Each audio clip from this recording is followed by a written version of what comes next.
So, hi guys, great to see you here, and thanks a ton for inviting me. This is my debut at Chennai Storytelling Festival. So, quickly, my intro: I'm a writer by passion, a storyteller by obsession, a perfect husband by aspiration, a dancer by inspiration, and now a cancer warrior by determination. Quickly cutting to the flashback, I was having some problems of indigestion in October, late October 2021. I went to my gastro and he prescribed some pills and asked me to come back after 2 weeks. On the 13th day, I noticed 2 teaspoons of thick, viscous blood in my stool. So naturally, we rushed to him, and then he prescribed colonoscopy and later biopsy. And on 29th November at 12 noon, my family, my beautiful, gorgeous wife Mahadvi, my daughter Ankita, and my son Aniket, along with me, we were sitting in front of the gastro, and he started speaking like he's reading the weather report, absolutely poker faced. He said, Mr. Ramendra Kumar, you've got cancer, colon cancer, stage 2B. I was naturally gobsmacked. He said, your colon is filled with as many polyps as there are history sheeters in Indian politics. My wife managed to ask, what does this entail? So he said he'll have to go in for surgery, chemo, radiation, might be fitted with a stoma bag. As I stumbled out from his chamber, we went to the hospital canteen and I simply cut loose. I raved and ranted. How come me? Poor me? Why me? I don't drink. I don't smoke. I exercise regularly. I'm slim and trim. So, how come this scourge has slammed into me? There was agony, there was frustration, there was anger, and yes, a few tears as well. Just then, I noticed my family looking at me. Their faces had crumpled, and it was as if they were seeing my death in my own eyes. At that moment, I decided I couldn't do this to them. It was not their fault that I had been diagnosed with cancer. And for me, the family had always come first every time. So I decided to rewrite the script and live it and love it. As a writer, storyteller, and inspirational speaker, I had to forge a new reality right at that moment. Let me share with you a bit about my background. I've had a terribly scarred childhood. I'm a suicide survivor at the age of 15. My parents divorced when I was 16.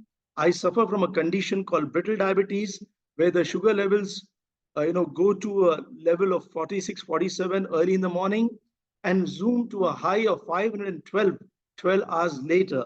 So I'm fitted with an insulin pump. I also suffer from another condition called silent thyroiditis, in which the thyroid levels again move from one extreme to the other.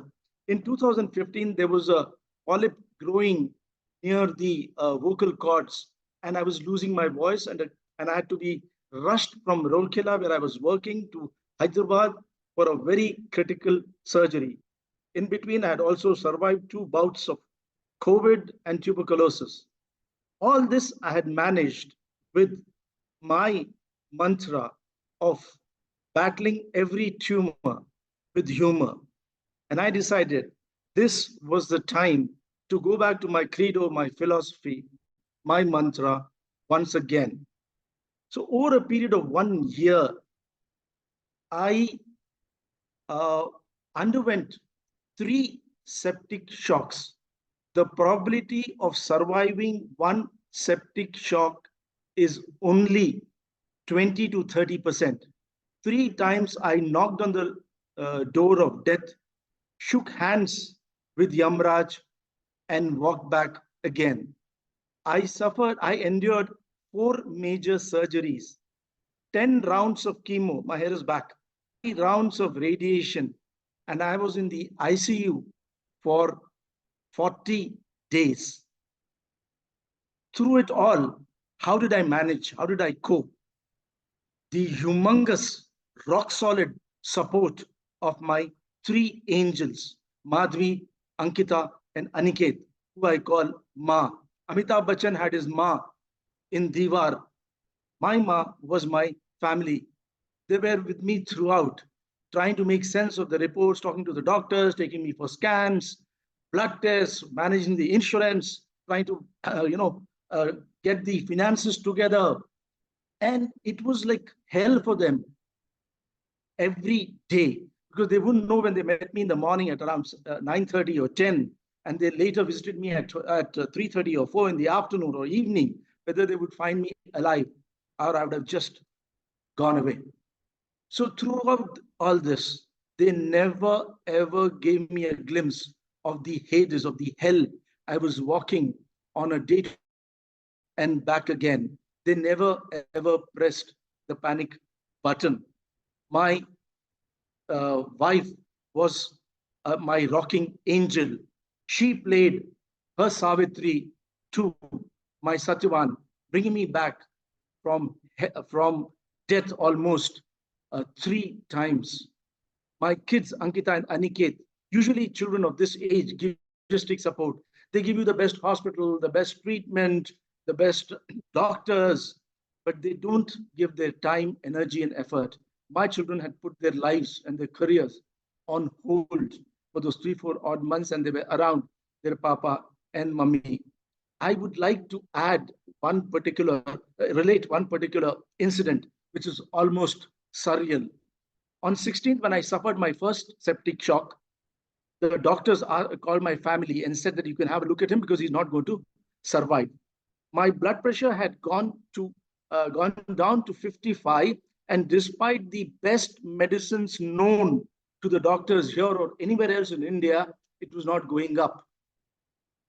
When my family entered with a ventilator, and my palms and my hands and feet had started turning blue. My uh, arms had bloated up. I, I was completely unconscious. I do not know what got into my daughter. Later, she narrated to me, she put her palm on my forehead and started speaking. Papa, you can't go away like this. You have always told us that it is the mind over the body, it's the mind over the matter. And now is the time for you to prove it. You have such a rock solid support system, your friends, your family, your fans. I've got 3 fans at home, ceiling fans. Your fans, everybody is around you. They are rooting for you. We all love you so much, and I love you most of all. You just can't give up. You have always encouraged me when I was facing a tough situation that you should fight it, Ankita. And now I'm imploring you, I'm beseeching you that you have to put up a fight. Aniket told her, have you lost it? He can't hear you. He's unconscious. He's on a ventilator. Ankita said, I don't care. I have to do this. And she continued talking, egging me on, cheering me on. And would you believe it? After around 15, 20 minutes as she talked, my BP actually started moving up. That's when Ankita, no, Aniket, and my wife too pitched in, and every little milestone of my BP rising, they started talking to me and cheering me. Finally, when my BP stabilized at 117, you can imagine what the scenario was. It was like a 1970 Bollywood masala movie. The hero is lying on the bed, and the family is all around praying. In real life, always happened that the hero would get up and say, "Mai kaha hu or where am I?" But this was real life, and yet the miracle happened. My BP actually shot up. The doctors came in, asked my family to move out, and took me to to the operation theater. Now, how would you explain this? I tried to ask the doctors that, no, how did this happen later, much later? They said, we can't explain. We can only say that there was some energy, there was some connect between you and your daughter, which brought you down, brought you out from the land of death to the domain of the living. And my friends, And what I did was, as soon as I was diagnosed with this scourge, my Ankita said that why don't we create a dance video, because she knows I love dancing. So we created a short dance video on the 1980s chart buster Jawan Janeman Hasin Dilruba. This went viral, and within hours it notched up more than 300K views. And my radiologist, she shared it across platforms and wrote a very nice message saying that this is how we want cancer patients or cancer warriors to react when they are slammed with this verdict. And I went across social media with fun, quirky, crazy, wacky messages. I wrote parodies of Amitabh Bachchan soliloquy in Silsila, Mai aur Meri Tanhai Aksar Baatein Karte Hain. I wrote, मैं और मेरा cancer अक्सर बातें करते हैं, तुम ना होते तो ऐसा होता, तुम ना होते तो वैसा होता, तुम ना होते तो जिंदगी लंबी तो होती कैंसर, लेकिन तुम ना होते तो जिंदगी बड़ी नहीं होती. So the response was terrific, and it was absolutely mind blowing. Phone calls, Insta messages, WhatsApp notes, and uh, there were prayers in temples, in mosques, in gurudwaras, in churches across the country and beyond. People were fasting for me. They were lighting diyas for me. They were sending incantations, Vedic mantras, Buddhist notations, and they were rooting for me like hell to get me out of that hell in which I was present. And one particular person, one youngster wrote on Insta that, sir, my father was suffering from some kind of a complication of the artery and he couldn't get up. But when he saw your video with your daughter, he actually made an attempt to walk. Now tell me, how heartwarming is that?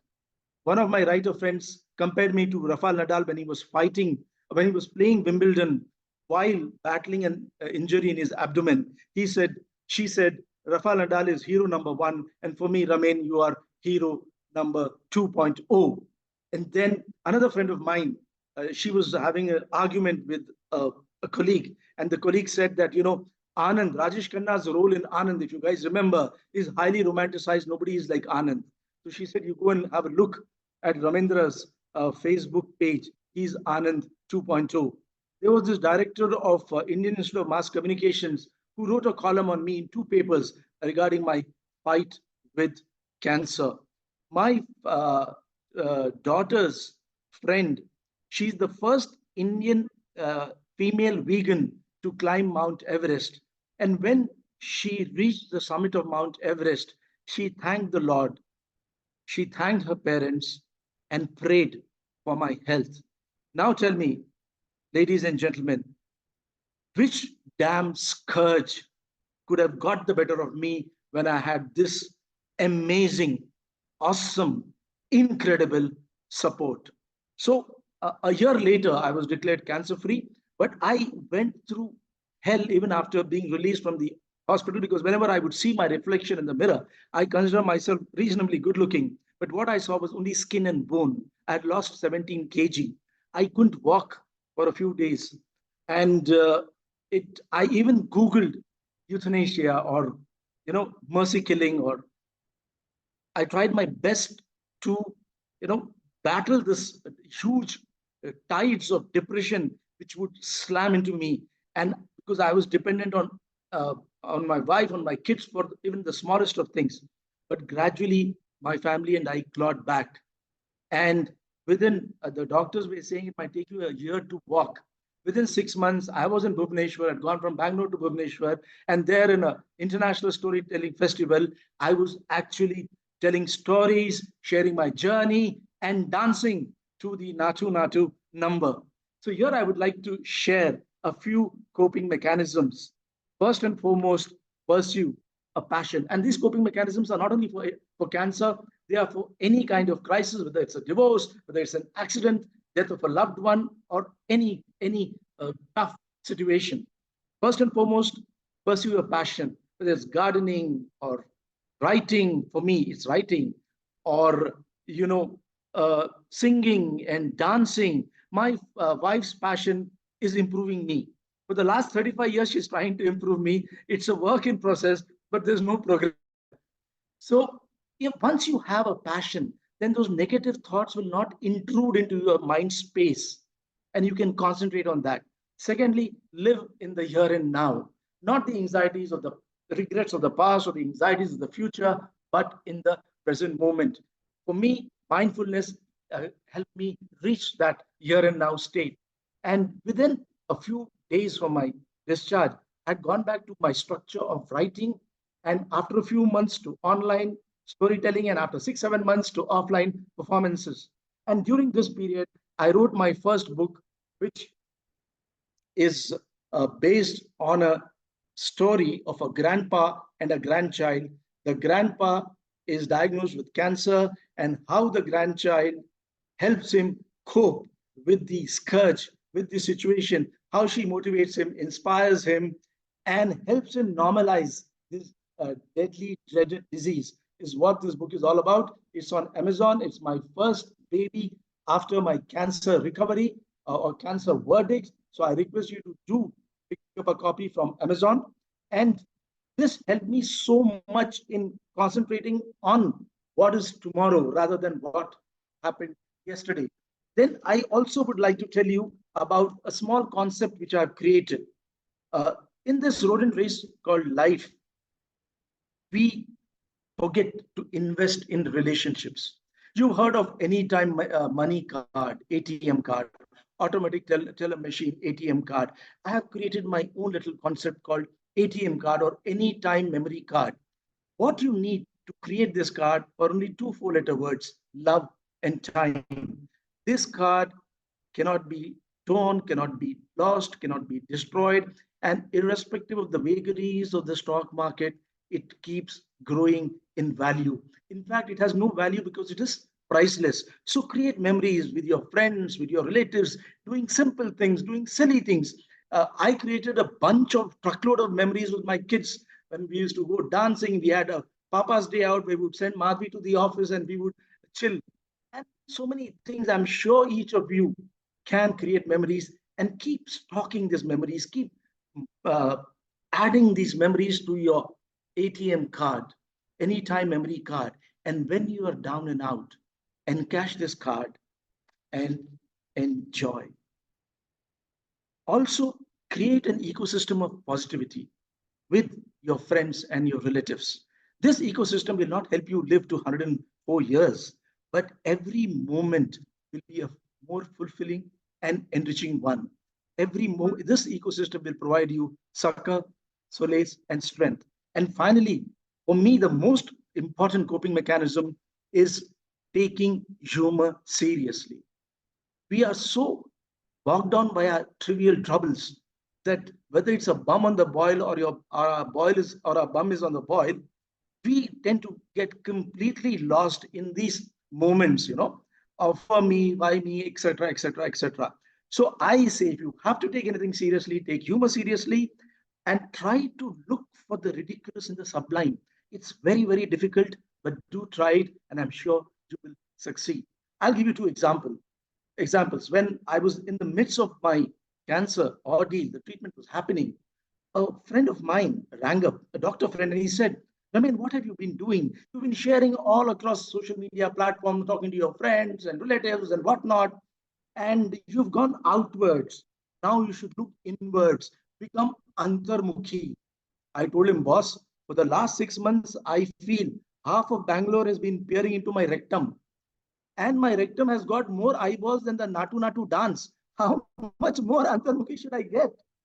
Then there is this aged relative of mine who believes in gravity. I believe in levity. In fact, I have a strong conviction that this aged relative of mine, had he been alive at the time of Isaac Newton, he would have invented or discovered gravity without the help of the apple. He laughs once a month the day he gets his salary. Otherwise, he's very, very serious. So he rang up my wife, Madhvi, and he said, what is Ramin doing? He's flirting with death. He's making a mockery of such a deadly disease like cancer. If he continues doing this, he will die in bits and pieces. I told Madhvi, tell him that Ramin will not allow any colon cancer to put a comma, a period, or even a colon or a semicolon to his creativity and humor. Tell him that this is the year 2022 is the year of the comedian.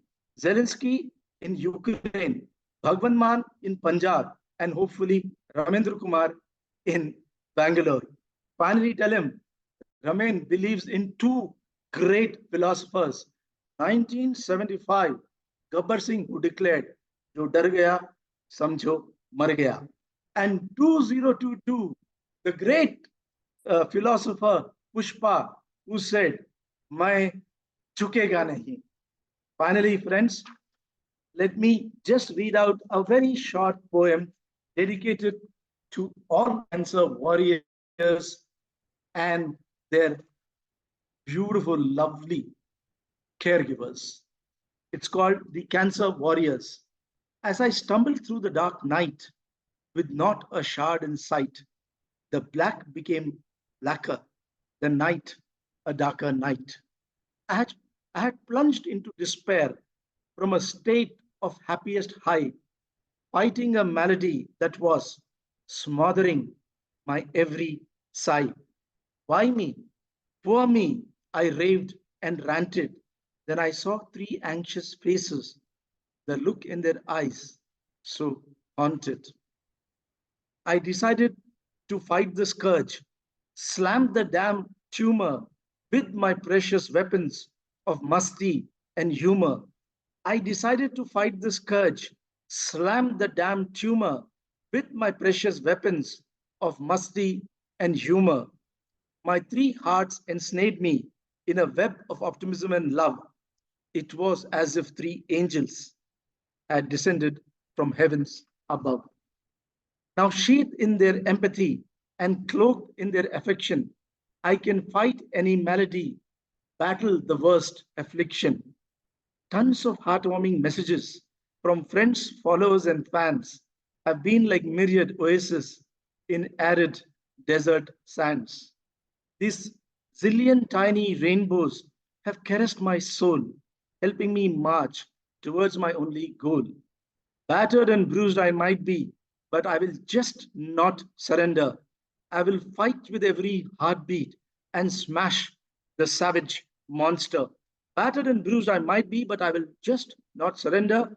I will fight with every heartbeat and smash the savage monster. No cancer can beat me. No malady can crush when I have the invincible army of you, me, and us. No cancer can beat me. No malady can crush when I have the invincible army of you, me, and us. I'm not a cancer survivor. You are not a cancer savior. I'm not a cancer survivor. You're not a cancer savior. Each one of us is simply a cancer warrior. Each one of us is simply a cancer warrior.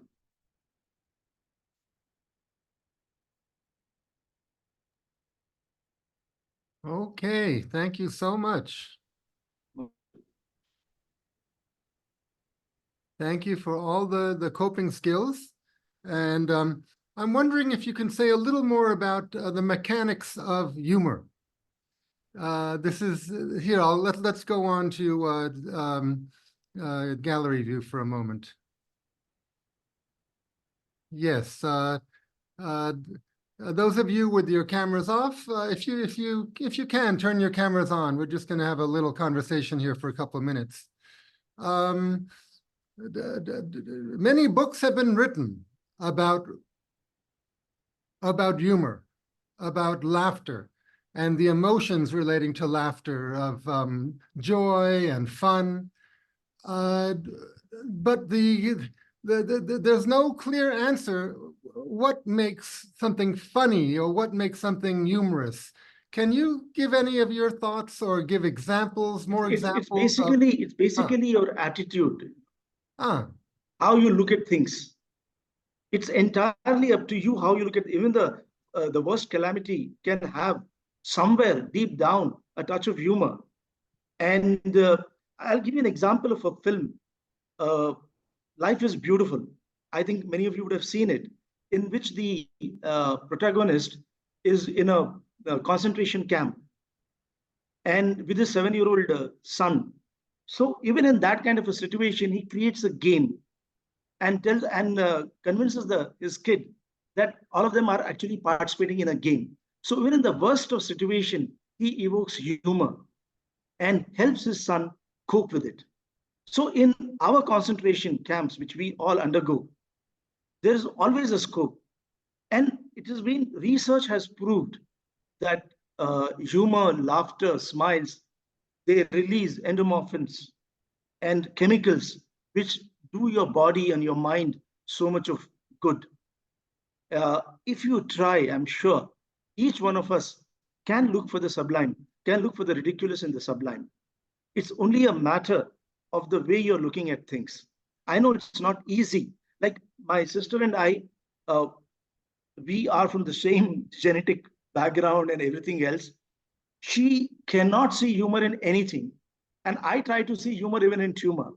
So I think it's basically your attitude, how you look at things, like I said before.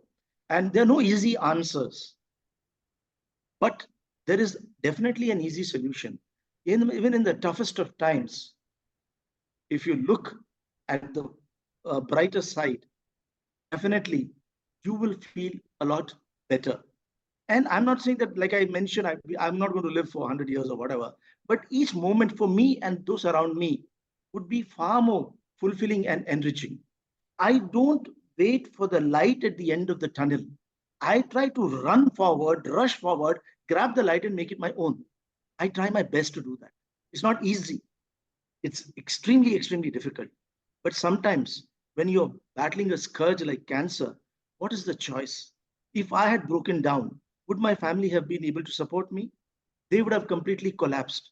And once I started showing that instinct, or that, I took that first tentative step of looking at it more as a challenge than something to, just crumble and die. Then they came forward, and together, like I mentioned, we created a ecosystem of positivity. Yeah, I understand the importance of having a passion, the importance of the arts, of course, the importance of family support. But my wife tends to say my jokes are not funny. I'm always trying to figure out how to be more funny. It's because it's your wife, you know. Ah, You asked your girlfriend, she said, "Oh my God, Eric, that was such a blast." okay. Thank you.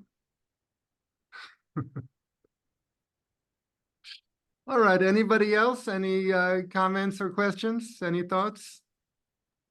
Uh, this is Gauri. Thank Hi, you, Gauri. Ramendra ji. Hello, Ravendra ji. It was really very inspiring and motivating to listen to your talk. And I love the ways you said we could cope when something goes wrong. It's not just cancer, anything that we'll come across in our life. And I love the ATM part that you said. Yeah, That will really stay with me. I think that's something that everybody should follow.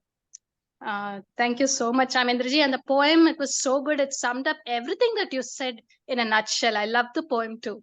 thank you. Thank you so much. In fact, during COVID, uh, four of us were together, two teenagers in their 50s and two over mature adults in their 20s. So we thought there would be World War III, 4, and 5. But we had such a blast, uh, you know, uh, leg pulling, remembering, taking out the old albums, videos, how we used to indulge in crazy kind of stuff, playing Scrabble, playing. Everybody wanted to partner me because of my bad luck, and everybody wanted, yeah, playing dumb charades. I was the only dumb guy, and the others were doing the charade. And so much of fun we had those 99 days, because we could encash our respective ATM cards and create a milieu or an ecosystem of fun, joy, and togetherness. A big salute to you, sir. Namaskaram. Namaskaram. I've been reading your FB posts also, so I've been seeing what all you've been doing. Yeah. I'm a huge admirer of yours, Parvati ji. Thank you. I don't know. I've not done anything.